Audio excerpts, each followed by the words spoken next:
नमस्ते साथियों, स्वागत है आप सभी का मेरे YouTube चैनल में। जैसा कि आप सभी को पता है कि प्रधानमंत्री पीएम नरेंद्र मोदी ने 2025 में जो पहले नरेगा के नाम से, महात्मा गांधी नरेगा के नाम से जो पहली योजना चलती थी, उसका नाम अब बदल के रख दिया है, जिसका नाम रोजगार आजीविका एवं BBGM रामजी की एम की अधिनियम 2025 महात्मा गांधी रोजगार गारंटी अधिनियम 2005 के स्थान पर एक नया कानून है। यह प्रतिवर्ष प्रत्येक ग्रामीण परिवारों के लिए रोजगार गारंटी को 100 दिनों को बढ़ाकर 125 दिन कर देता है।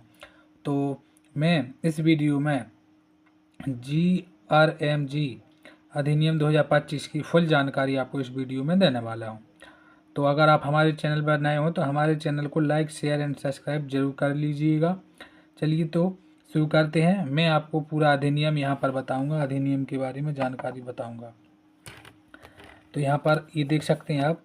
सबसे पहले तो मैं आपको बता दूं कि ये देख सकते हैं डेट कितनी तारीख की है, 6 फरवरी 2025 6:04 PM, और मतलब ये अभी अपलोड किया गया है।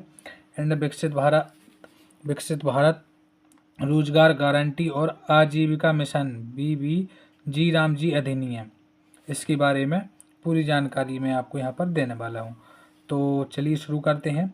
तो विकसित भारत रोजगार गारंटी और आजीविका मिशन BBG रामजी अधिनियम 2025 की अनुसूची 1 की पैरा 3 के अनुसार मुख्य उद्देश्य और प्रमुख प्रावधान यहाँ पर बताए गए हैं।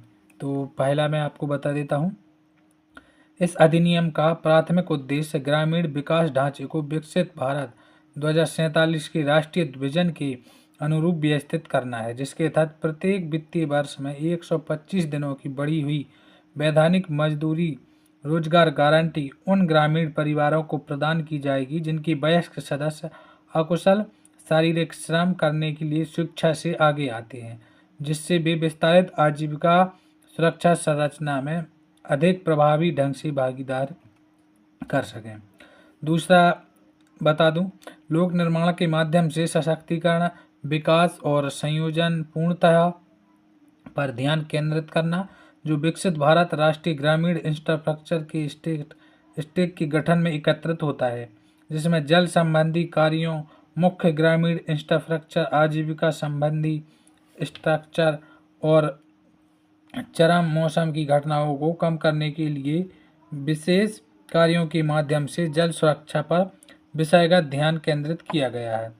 उसके बाद तीसरे नंबर पर है जो कृषि संबंधी कार्यों को अधिकता वाले सीजन के दौरान ग्रामीण कार्यबल के लिए मजदूरी रोजगार की गारंटी को ध्यान में रखते हुए पर्याप्त कृषि श्रम की उपलब्धता सुनिश्चित करना।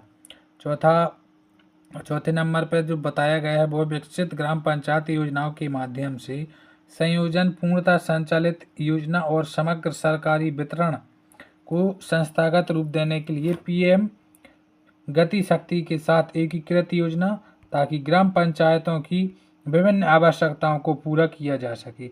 यह योजना भू स्थानिक प्रणालियों, डिजिटल सार्वजनिक इंफ्रास्ट्रक्चर और जिला और राज्य योजना प्रणालियों द्वारा संचालित होगी, और इसे ब्लॉक, जिला, राज्य एंड राष्ट्रीय स्तर पर समेकित किया गया है। उसके बाद यहाँ पर शासन से मतलब शासन का क्या, शासन जवाबदेही और नागरिक सहभागिता को आधुनिक बनाने के लिए एक व्यापक डिजिटल इकोसिस्टम का उपयोग करना, जिसमें विभिन्न स्तर पर बायोमेट्रिक प्रमाणीकरण, ग्लोबल पोजिशनिंग एंड सिस्टम या मोबाइल आधारित कार्यस्थल निगरानी, तक्षण प्रबंधन, सूचना प्रणाली, डैशबोर्ड, सक्रिय सार्वजनिक प्रकटीकरण और योजना लेखा परीक्षा और धोखाधड़ी के जोखिम को कम करने के लिए कृत्रिम बुद्धिमत्ता का उपयोग शामिल है। इस अधिनियम में ग्राम सभा द्वारा तैयार और अनुमोदित सहभागी विकसित ग्राम पंचायत योजना के माध्यम से कार्यों की पहचान और प्राथमिकता निर्धारण का प्रावधान है, जिन्हें ब्लॉक, जिला, राज्य और राष्ट्रीय स्तर पर समेकित किया गया है। मतलब पहले ब्लॉक से फिर जिला फिर राज्य स्तर पर समेकित किया गया है।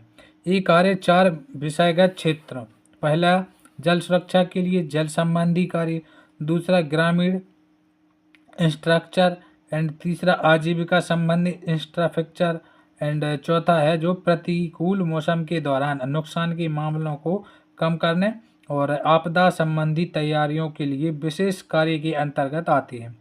यह अधिनियम ग्रामीण परिवारों को प्रति वित्तीय वर्ष कम से कम 125 दिन के पारिश्रमिक सहित रोजगार की गारंटी देता है। अधिनियम की धारा 22 की उपधारा 4 के अनुसार केंद्र सरकार प्रत्येक राज्य के लिए राज्यवार मानक आवंटन का निर्धारण केंद्र सरकार द्वारा निर्धारित वस्तुनिष्ठ मापदंडों के आधार पर करेगी।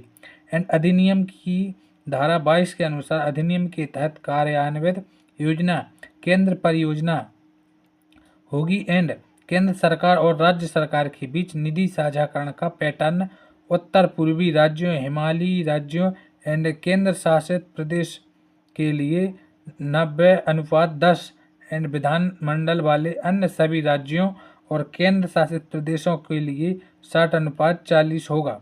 ग्रामीण विकास राज्य मंत्री कमलेश पासवान ने आज राज्यसभा में लिखित उत्तर में यह जानकारी दी है और ये जानकारी मैंने आपको इस वीडियो के माध्यम से दे दी है। तो अगर आपको मेरा वीडियो पसंद आए तो हमारे चैनल को लाइक, शेयर एंड सब्सक्राइब जरूर कर लीजिएगा। धन्यवाद।